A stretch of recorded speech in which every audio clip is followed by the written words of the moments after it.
Welcome to the Design and Build Report series. This is Lawrence Ziller here from Infrastructure and Construction Focus Group. This episode will talk about a slightly controversial topic, which is the foreign ownership limitations in the PCAB licensing, on which the Supreme Court just gave an opinion and a decision. So we will hear different speakers, among which Ramon Aliado, former PCAB chairman, and attorney Anthony Abad, a trade advisor and also involved in various trade negotiations between the Philippines and the European delegation.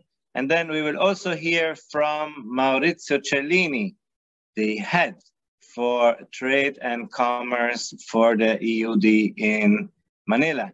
So let's start with Ramon Aliado.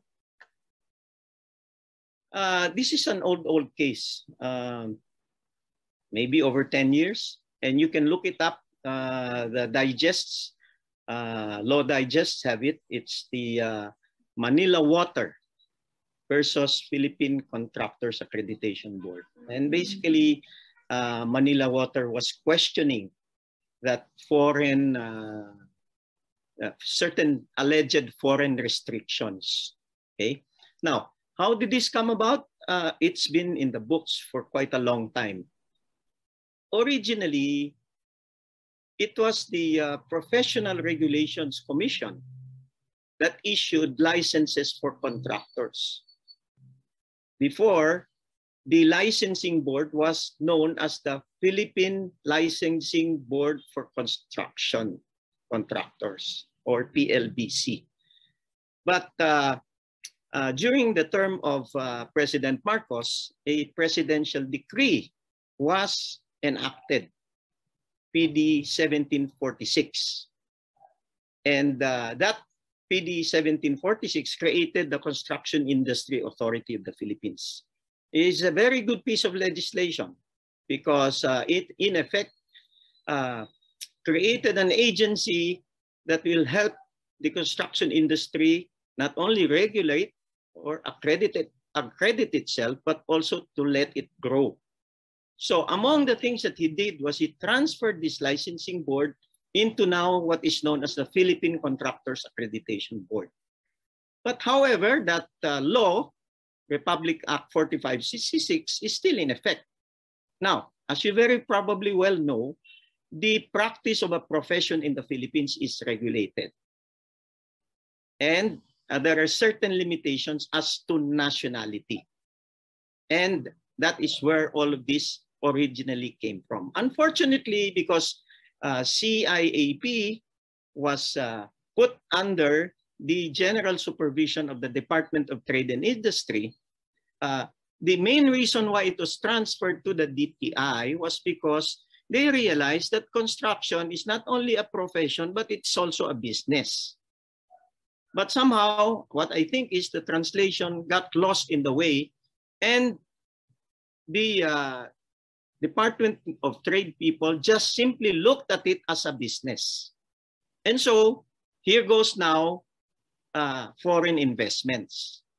Another thing that I'd like to clarify, construction contractors are usually not investors. Construction contractors do not invest. If they bring in money to a country, it's only operating capital. And that's anywhere from 10 to 20% of probably the value of the project. They are not like developers who bring in investments on the long term. A construction contractor bids for a project. If it's fortunate enough to win that project, he just makes sure that he has at least 10 or 20% cash flow, maybe bring in equipment, bring in people, and he has suppliers that will give him some form of credit. After the project is completed, what happens, Lawrence? If there are no succeeding jobs, then he leaves. That is the nature of the construction business. We are not investors. Okay? We provide services. Technology, yes, at times. Methodologies, new, yes, at times. Skilled people, yes. But investments, we do not invest. So there is some confusion that somehow if you open up the market, capital will come in. No, that is not the right venue. That is not the right idea, because construction companies do not, except in exceptional cases, do not invest. They do not bring in foreign investment. So if you're thinking of attracting foreign investments by opening up to construction, I don't think that's the way. What we should encourage are real investors that can bring in money to the Philippines to develop our projects and stay here long term. I'll let you come in, provided if I need to go to your place, you'll allow me. That's the true sense of reciprocity. But as I said, it may be difficult to implement. It's not only that principle of reciprocity. It's the size of the company, the experience of the company, support from the government, all these things. You know why many Filipinos go overseas? You know that, because there's not enough opportunity here. You know, the biggest irony of it all will be if some foreign country will bring in their workers here.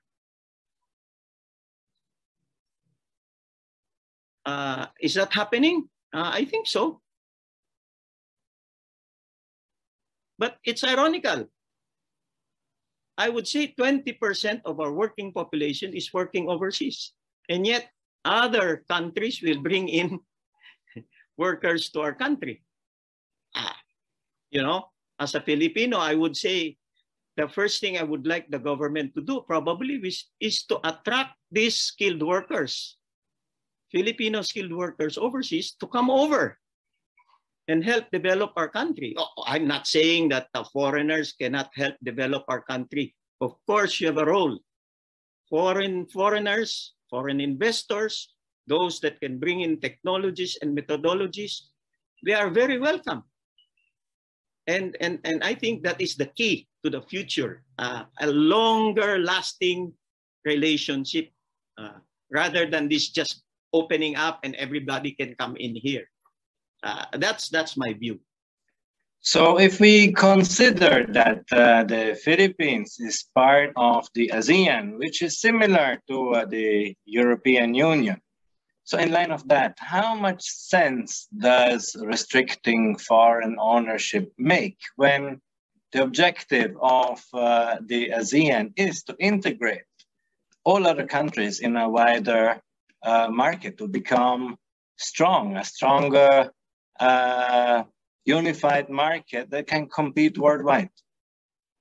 There is no doubt, as an economic entity, if we are really united, we can even be stronger than the European Union, because population-wise and area-wise, we are a bigger entity. But, you know, work in progress. I hope it moves further forward, just like you've done in Europe. Are you saying there's free movement of the population? Yes. I can go. Before the pandemic, you can go to any ASEAN country. You don't need a visa. Automatically, they let you in. All you need is a passport. The conglomerates are way ahead because they were the ones, the very first ones that took advantage of this. There are huge conglomerates from, say, Thailand that are already in the Philippines. Even huge conglomerates in the Philippines are in those other countries, Malaysia, Indonesia. So, you know, it's usually the big boys that can do this, even in construction. The bigger boys, we don't need to take care of because they can take care of themselves. It's the small boys, you know, the husband and wife team with 2 or 3 or 4 employees. I know in Italy, you have many businesses like that. Okay, and even those small businesses there will not appreciate it if there's somebody from a foreign country who gets into your country and competes directly with them. Okay, thank you, Ramon. Are foreign contractors allowed to get a license with PCAB here in the Philippines at all? we opened up a new category, and this category in the licensing is open to everybody. The quadruple A. I don't know if you've heard of that. Right now, there are, I think, only 20 quadruple A licensed contractors, and sad to report, only 3 or 4 are foreigners. 100% allowed, Lawrence, but only 4 are, and it's not a huge sum that you should bring in. Only 1 billion pesos or 20 million US dollars. That's not a huge investment, but only 4. See, but the big boys can take care of themselves. It's those that are in the middle and small categories that I'm worried about. Under our laws, the PPP laws, if you're an investor, you want to build infrastructure or any facilities, you can bring in your foreign contractors. The only thing they're complaining about is that they have to get a special license. But that has been in the books long, long before. Foreign company brought by an investor, welcome. How about competition? Don't you think that in the end, that will be beneficial for the sector? The Filipino construction industry is not afraid of competition. As long as we have the same level playing field. Any country or any person or any businessman will want that we play in the same playing field. So you talk about this in EU and other economic groups. Certain countries have certain subsidies.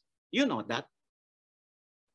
And if a company, foreign company goes into Italy and has a very large subsidy from his government, will the competition be the same? Of course not. That's what you always complain about.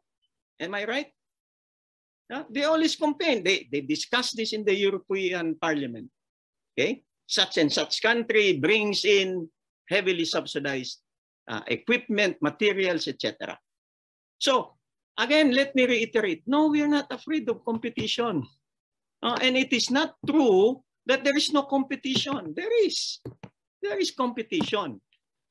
Well, there are other factors that inhibit competition. And I don't want to delve with that because that's a totally different matter. It's more political than anything else. But what I'm telling you, the Filipino contractor, the Filipino businessman is not afraid of competition. What we are afraid of is competition that is not on a level playing field. Can you imagine if somebody comes in who has the upper ground or the higher ground as against the Filipinos? Some people will even say that's discriminatory against your own citizens. We should be protected by our constitution. Any constitution protects the natives of that country. So if some company from elsewhere has a subsidy, the playing field will never be level, I tell you.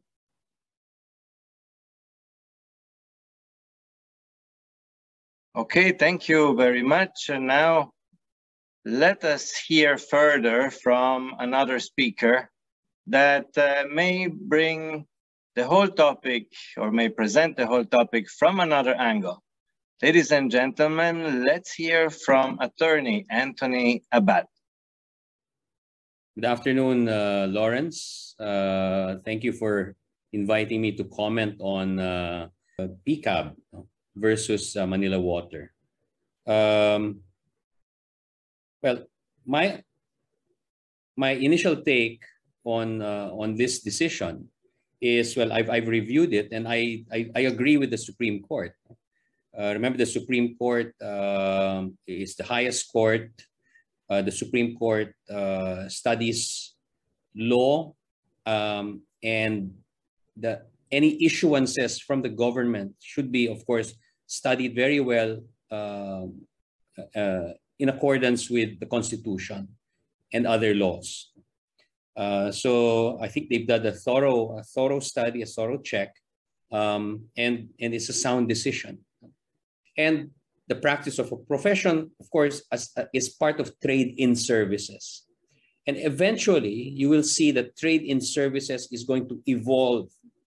Under international economic law, you have WTO law, wherein there's an evolution of trade in services moving towards more openness, wherein you will have different nationalities being able to practice professions in different jurisdictions. And it is actually about competition. It's about being able to facilitate the flow of trade in services, and construction services are part of this. That will eventually become a subject matter. It will evolve in that process. And if, as an international trade lawyer and as an academic who's studying the flow of trade around the world, you will see that the way investment has moved around, and especially the places that tend to attract the most investment. You go to these places here in Southeast Asia, places like Vietnam, in China, in the Middle East, the Emirates, for example. You'll see a standard practice of openness in the construction business. That's why you have different nationalities, different corporations doing construction business in different places around the world. And this is how the world is now evolving. It is, bottom line is, what is most important? What is most important is the welfare of the people in the places where the construction is ongoing. There should be, of course, laws and means of protecting the citizens and residents of the places where construction happens. And there are laws for that. That's why you have criminal laws, you have labor laws, you have all kinds of laws that will protect the individual from any abuses, whether the construction company is Filipino or foreign. So you will see that it shouldn't matter whether the Filipino, the corporation conducting or engaging in construction business or construction services is foreign or Filipino. The same level of law and the same level of protection to the individual citizen and resident should be there and enforced against both equally. That's why there should actually be no fear. Now, let's look at competition. The competition has been already cited by the Supreme Court. It is part of Article 12. Our Supreme Court does recognize the enforcement of competition, and it is also part of our national policy of having a market-oriented capitalist economy, an economy based on free enterprise. And for free enterprise to work, you have to have competition. And if you have true competition, real competition, then there should be no barriers to entry or exit.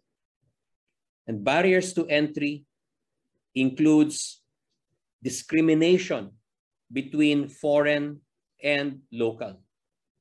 That is why if you are truly enforcing competition, competition does not protect any particular competitor. Competition only protects competition. But the result of competition is the overall welfare of the people in that society, the consumers. No? That's why you look at the 111 million Filipinos as consumers and you think about their welfare. Competition also, remember, benefits consumers. Always remember that. But it is also not something to worry about, because if you also go to these countries where there is more enlightenment, where there is more progressive thinking, and where you have construction businesses from all around the world operating in these countries, you will see that the locals did not actually suffer. In fact, the locals' business actually increased. The studies will show, and even just anecdotal evidence will show, that the businesses where you had construction run by locals actually improved, either because the competition led to improvement of these businesses or because of strategic partnerships that were forged with international companies and that brought these local companies to higher level, so that these local companies now started competing internationally. The other thing is what the Supreme Court's decision actually is whether the PCAB IRR was a properly authorized delegation of executive authority. Is it exercising what the legislature had originally had as its purpose? And the Supreme Court has studied that very carefully and said no, it is unconstitutional because it went beyond what the Constitution and what the law had in mind. And it's true, we are getting left behind, and we are left behind because we are insisting on old paradigms. We are insisting on old ways of doing things. We were assured of our profit margins because we didn't have competition. But that means you are working on a pricing model, a competitive pricing model that is monopoly-based. And that means that your society has to bear that cost. You don't want to do that. What you want to do is have a dynamic competitive pricing model in place in the Philippines. And that is what competition brings with us. The issue of the Chinese construction sector in particular, actually it reminds me that it's sort of a related argument to the whole issue of the retail trade liberalization. That the Chinese bring in Chinese workers because Chinese workers work harder, which is true, maybe to this extent, but maybe something that we can correct, but that is true. And it's also the reason why in retail trade, the Chinese had dominated retail trade prior to the retail trade nationalization law, simply because they had outworked and out-innovated Filipino or local retail establishments. If the problem is about using foreign workers, then there must be legislation that deals with this. You can't just bring in workers and then let them operate. There are laws that deal with that, and that's the proper way to deal with these issues. Ensure that we benefit also from our opening up to foreign construction services, is that we are also given the opportunity to operate. And this is where our own trade negotiators have to come in and actively seek out these opportunities. Reciprocity can work by way of what they call mutual recognition. So when we recognize mutually the operation of our construction services in counterpart countries, okay, it ensures that at least these two countries will be able to have reciprocity. But okay, let me also add that if you're trying to attract investment, construction services themselves per se are not the investors, and I know that.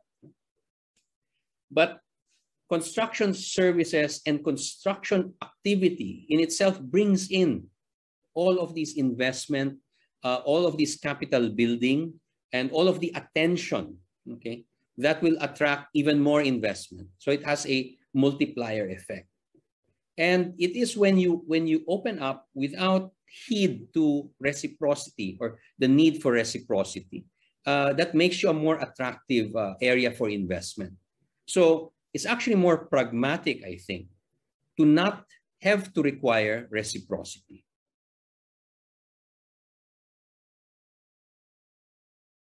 Thank you, Tony. That was very insightful and inspiring.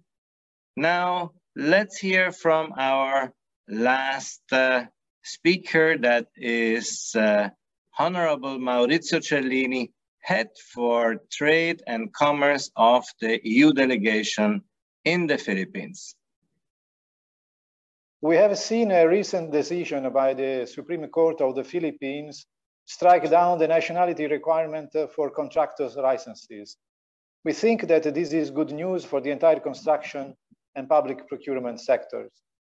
We do not know yet how this decision will be translated into practical implementing rules and regulations, and we do not know if there will be any appeals against this decision. But in our view, the decision of the Supreme Court establishes an important principle that we hope to see translated soon in more favorable business environment for foreign contractors. The lifting of the nationality-based restrictions in the implementing rules and regulations is expected to further open the Filipino construction market, increase FDI inflows, and fast-tracking infrastructure projects.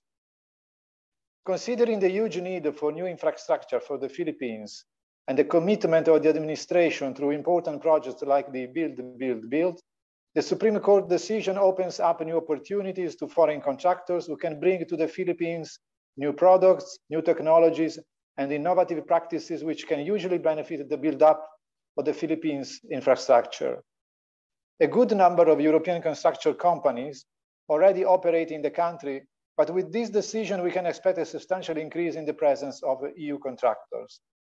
Even if this decision will favor all potential foreign contractors from China, from Korea, from Japan, etc., I do believe that European Union companies have the capacity to compete on an equal footing. They are already competing strongly in the current market conditions, and there are no reasons to believe that they will not be successful also in a more open and liberalized market. We think that this opening of the market is subject to the reciprocity conditionality on the opening of the EU market for Filipino operators. If this is the case, we do not have anything to fear. European Union public procurement market is one of the most open markets in the world. Already now, Filipino companies may participate in public procurement bids without any discriminatory restrictions. Therefore, the decision of the Supreme Court striking down the nationality requirements for contractors' licenses simply re-establishes for the European Union a better balance between the already open EU market and the Filipino market. In fact, foreign investors and entrepreneurs are eager to see substantial progress in economic reform in the Philippines, further opening to foreign capital and improvement in the business climate. The European Union is an important source of foreign direct investment in the Philippines. Historically, the EU contributed more than 25% of the total foreign direct investment to the country. However, the Philippines does not succeed in mobilizing European traders and investors in line with its size and potential. For instance, on a yearly basis, the Philippines attract on average only 4% of the total EU foreign direct investments directed towards ASEAN countries. It's a fact that other ASEAN countries have set up more favorable foreign investment policies, while the Philippines lagged behind. But now is an opportune time for the Philippines to adopt reforms and policies on liberalization of foreign investment that will help the country towards a resilient and sustainable economy. Thank you, Maurizio. So we are now at the end of this very special episode with this very insightful and interesting topic. Thank you for viewing this episode of Design and Build series by the Infrastructure and Construction Focus Group. Stay in touch and follow us for the next episodes.